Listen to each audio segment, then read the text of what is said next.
हाँ तो मेरे प्यारे साथियों, मैं एक बार फिर लेके आ गया हूँ फिजिक्स का चैप्टर नंबर 1 का पार्ट 3। क्या लेके आ गया हूँ? चैप्टर नंबर 1 का पार्ट 3 लेके आ गया हूँ। और इसमें जो है मैं लगभग जो कि 20 ऑब्जेक्टिव प्रश्न छूट गए थे। कितने ऑब्जेक्टिव प्रश्न छूट गए थे? 20 ऑब्जेक्टिव प्रश्न छूट गए थे। 105 ऑब्जेक्टिव प्रश्न थे और इस चैप्टर में, और 20 ऑब्जेक्टिव प्रश्न छूट गए थे। मैंने 85 करवा दिए थे। क्या 85 करवा दिए थे? और 20 जो छूट गए थे वो मैं आज करवाऊँगा। क्या आज करवाऊँगा पार्ट 3 में।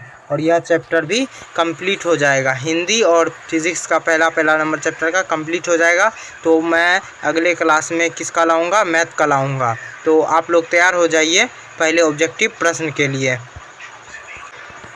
हाँ तो आप लोगों का प्रश्न है, तो मैंने कितना 85 ऑब्जेक्टिव प्रश्न करवा दिया था और मैं 105 करवाने वाला हूँ। यहाँ पे 85 86 से होना चाहिए, जो है रहने दीजिए। किसी स्थित हुए बंद पृष्ठ पर विद्युत फ्लक्स भीतर स्थित आवेश का होता है। क्या है? किसी स्थित हुए बंद पृष्ठ पर विद्युत फ्लक्स भीतर स्थित आवेश का होता है। भीतर जो स्थित आवेश का होता है, ऑप्शन नंबर ए जो है, ऑप्शन नंबर ए इसका राइट आंसर है। क्या होता है? 1/1/ε0 गुना होता है। 1/ε0 गुना होता है। तो ऑप्शन ए इसका राइट आंसर है। तो अब हम लोग अगला प्रश्न देखते हैं। 86 नंबर प्रश्न क्या बोलता है? 86 नंबर प्रश्न है, एक खोखले गोले की त्रिज्या r मीटर तथा उस पर आवेश q कूलम में है, उसके केंद्र पर विद्युत विभव होगा। उसके केंद्र पर जो विद्युत विभव होगा Q/4πε0 r होगा। क्या होगा? Q/4πε0 r होगा। ऑप्शन सी इसका राइट आंसर है। तो अब हम लोग अगला नंबर प्रश्न देखते हैं। 87 नंबर प्रश्न क्या बोलता है? 87 नंबर प्रश्न है, किसी विद्युत क्षेत्र में चालक को रखने पर उसके अंदर का विद्युत क्षेत्र का मान क्या होता है? विद्युत क्षेत्र का मान जो होता है ना, शून्य हो जाता है। क्या होता है? शून्य हो जाता है। ऑप्शन सी इसका राइट आंसर है। क्यों होता है? यह जो है धरती में चला जाता है सभी आवेश। तो अब हम लोग अगला प्रश्न देखते हैं। 88 नंबर प्रश्न क्या बोल रहा है? 88 नंबर प्रश्न है, किसी वस्तु का परावैद्युत स्थिरांक हमेशा अधिक होता है। क्या होता है? हमेशा अधिक होता है। किससे अधिक होता है? हमेशा एक से जो होता है ना, अधिक होता है। क्या होता है? हमेशा एक से अधिक होता है। ऑप्शन सी इसका राइट आंसर है। तो अब हम लोग अगला प्रश्न देखते हैं। 89 नंबर प्रश्न है, तो वायु के लिए परावैद्युत सामर्थ्य होता है। वायु के लिए परावैद्युत सामर्थ्य जो होता है, ऑप्शन ए इसका राइट आंसर है। 3 × 10⁻6 वोल्ट मीटर इनवर्स होता है। 3 × 10⁻6 वोल्ट मीटर इनवर्स होता है। तो अब हम लोग 90 नंबर प्रश्न देखते हैं। 90 नंबर प्रश्न क्या? 90 नंबर प्रश्न है, गॉस के नियम अनुसार बताना है कौन सा सही है। ऑप्शन ए जो है इसका राइट आंसर है। ऑप्शन ए क्या है? राइट आंसर है। तो अब हम लोग अगला प्रश्न देखते हैं। देखिए ऑप्शन ए जो है φE बराबर Q/ε0। यहाँ पे चित्र में भी आप लोग देख सकते हैं, इससे पता चल रहा होगा या आंसर के बारे में। तो अब हम लोग अगला प्रश्न देखते हैं। 91 नंबर प्रश्न है, जब संधारित्र के विद्युत स्थिरांक का माध्यम है तो हवा की अपेक्षा उसकी धारिता होगी। हवा की अपेक्षा उसकी धारिता जो होगी के गुना हो जाती है। क्या हो जाती है? के गुना हो जाती है। ऑप्शन ए इसका राइट आंसर है। क्या है? ऑप्शन ए इसका राइट आंसर है। अब हम लोग अगला प्रश्न देखेंगे। ऑप्शन ए इसका राइट आंसर है। तो अब हम लोग अगला प्रश्न देखते हैं। 92 नंबर प्रश्न क्या बोल रहा है? 92 नंबर प्रश्न है, अवशिष्ट खोखले गोलीय चालक के अंदर विद्युत क्षेत्र की तीव्रता होती है। विद्युत क्षेत्र की जो तीव्रता होती है शून्य होती है। अंदर में जब भी किसी के अंदर में बोले तो क्या होती है? विद्युत क्षेत्र जो होता है हमेशा शून्य होता है, मतलब 0 होता है। तो अब हम लोग अगला प्रश्न देखते हैं। 93 नंबर प्रश्न, किसी संधारित्र की धारिता का मात्रक होता है। किसी संधारित्र की धारिता का जो मात्रक होता है फैराड होता है। ऑप्शन सी इसका राइट आंसर है। तो अब हम लोग अगला प्रश्न देखते हैं। 94 नंबर प्रश्न। 94 नंबर प्रश्न है, विद्युत धारिता की जो विमा होती है, विद्युत क्षेत्र शून्य होता है। अंदर में जो है ना विद्युत क्षेत्र क्या होता है, शून्य होता है, लेकिन विभव शून्य नहीं होता है। क्या होता है, विभव शून्य नहीं होता है। तो ऑप्शन सी इसका राइट आंसर है। ऑप्शन सी क्या है, ऑप्शन सी इसका राइट आंसर है। तो अब हम लोग 95 नंबर प्रश्न की ओर बढ़ते हैं। 95 नंबर प्रश्न क्या बोला है, यहाँ पे 96 दिया गया, 96 ही देखते हैं। 96 नंबर प्रश्न है 50 म्यू एफ धारिता वाला एक संधारित्र 10 वोल्ट विभव का अवशिष्ट किया जाता है, तो इसकी ऊर्जा है, इसकी ऊर्जा जो होगी, ऑप्शन ए इसका राइट आंसर है।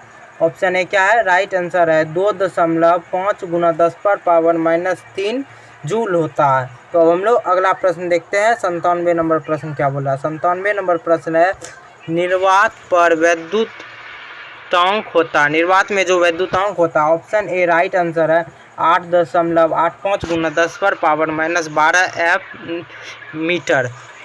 अगला प्रश्न देखते हैं। 98 नंबर प्रश्न है द्रव की एक बूंद को आवेशित करने पर उसकी सिकुड़ने की प्रकृति क्या हो जाती है, सिकुड़ने की जो प्रकृति होती है घट जाती है। क्या होती है, सिकुड़ने की प्रकृति घट जाती है। तो अब हम लोग अगला प्रश्न देखते हैं। 99 नंबर प्रश्न क्या बोल रहा है। 99 नंबर प्रश्न है यदि कोई संधारित्र उपलब्ध हो तो उनके समीकरण से उच्चतम धारिता प्राप्त करने के लिए उन्हें जोड़ना चाहिए, उन्हें क्या कौन सा क्रम में जोड़ना चाहिए, उसे जो है कौन सा क्रम में जोड़ना चाहिए, समांतर क्रम में जोड़ना चाहिए। यहाँ पे बी ऑप्शन नहीं लिखा हुआ था, तो जो कि मैंने लिख दिया रोक के, लेकिन और इसका जो इसे जो है संधारित्र को कौन सा क्रम में जोड़ना चाहिए, ऑप्शन बी इसका राइट आंसर होगा, समांतर क्रम में जोड़ना चाहिए। तो अब हम लोग अगला प्रश्न देखते हैं। 100वां नंबर प्रश्न पे आ गए हम लोग। किसी संधारित्र पर आवेशित स्थितिज ऊर्जा का व्यंजक है, आवेशित स्थितिज ऊर्जा का जो व्यंजक है, ऑप्शन ए इसका राइट आंसर है E बराबर 1/2 coulomb volt square, coulomb volt square. तो अब हम लोग अगला प्रश्न देखते हैं। 101 नंबर प्रश्न है। तो आवेशित वितरण से है, आवेशित वितरण से जो है ऊर्जा का ह्रास होता है। क्या होता है, ऊर्जा का ह्रास होता है। तो अब हम लोग अगला प्रश्न देखते हैं। 102 नंबर प्रश्न क्या बोलता है। 102 नंबर प्रश्न है जब समांतर पत्रिका वायु संधारित्र की प्लेटों की बीच की दूरी बढ़ जाती है तब इसकी धारिता जो है, इसकी धारिता क्या होती है, घट जाती है। ऑप्शन बी इसका राइट आंसर है। ऑप्शन बी क्या है, इसका राइट आंसर है। तो अब हम लोग अगला प्रश्न देखते हैं। 103 नंबर प्रश्न क्या बोल रहा है। 103 नंबर प्रश्न है समांतर धारिता के n संधारित्रों से को पहले समांतर क्रम में और फिर श्रेणी क्रम में जोड़ा जाता है। दोनों व्यवस्थाओं की तुल्य धारिताओं का अनुपात होगा, दोनों व्यवस्थाओं की जो तुल्य धारिता का अनुपात होता है n स्क्वायर होता है। क्या होता है, n स्क्वायर होता है। ऑप्शन सी इसका राइट आंसर है। तो अब हम लोग अगला प्रश्न देखते हैं। 104 नंबर प्रश्न। 104 नंबर प्रश्न क्या बोलता है। 104 नंबर प्रश्न है संधारित्रों के समांतर संयोजन में जो राशि प्रत्येक संधारित्र के लिए समान रहती है वह जो है विभवांतर है। विभवांतर जो है हमेशा संधारित्र के लिए समान राशि रहती है। तो अब हम लोग अगला प्रश्न देखते हैं। 105 नंबर प्रश्न जो कि इस चैप्टर का आखिरी प्रश्न है। आखिरी प्रश्न है जो कि 2026 में भी पूछा गया। क्या है, 2026 में पूछा गया था। किस में पूछा गया था, 2026 में। तो अब हम लोग यह प्रश्न आप लोग थोड़ा ध्यान में रखिएगा। जो इस प्रश्न का जवाब दे दिए समझ जाइए, आपकी तैयारी बहुत बढ़िया है। तो हम लोग अगला यह 2026 का प्रश्न देखते हैं। 105 नंबर कूलॉम का नियम मान्य है। कूलॉम का नियम जो मान्य है केवल बिंदु आवेश के लिए मान्य है। क्या है, केवल बिंदु आवेश के लिए मान्य है। जिसने इसका जवाब दिया वह समझ लीजिए उसका तैयारी बहुत अच्छा है, बहुत अच्छा है। तो अब हम लोग थोड़ा बातचीत करते हैं। देखिए मैंने जो है फिजिक्स का फर्स्ट चैप्टर का कितना ऑब्जेक्टिव करवाया, 105 ऑब्जेक्टिव प्रश्न करवाया, जो कि 2027 में इससे आगे कुछ नहीं पूछेगा। और हिंदी में जो है फर्स्ट चैप्टर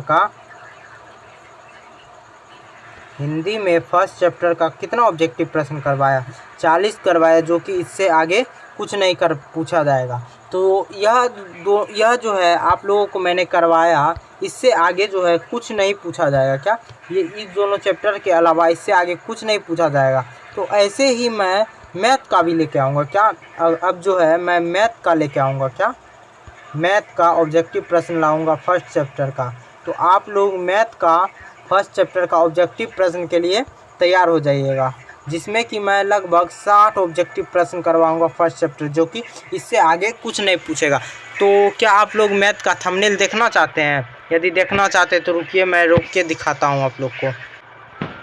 यह जो है मैथ का थंबनेल है, यह जो है मैथ का थंबनेल है। देखिए, आप मुझे देख के थोड़ा बताइएगा कि मैं इसमें कैसा लग रहा हूँ मैथ का थंबनेल में, यह चैप्टर में। आप लोग थोड़ा देख के बताइएगा। और यह जो है मैं 60 ऑब्जेक्टिव प्रश्न करवाऊँगा, जो कि है एग्ज़ाम 2027 के बिहार बोर्ड के 27 के एग्ज़ाम में पूछा जा सकता है। तो अब इसमें तैयार रहिएगा और यह थंबनेल के बारे में ज़रूर बताइएगा कि कैसा लग रहा। तो तब तक के लिए यहीं तक, बाय बाय, टेक केयर।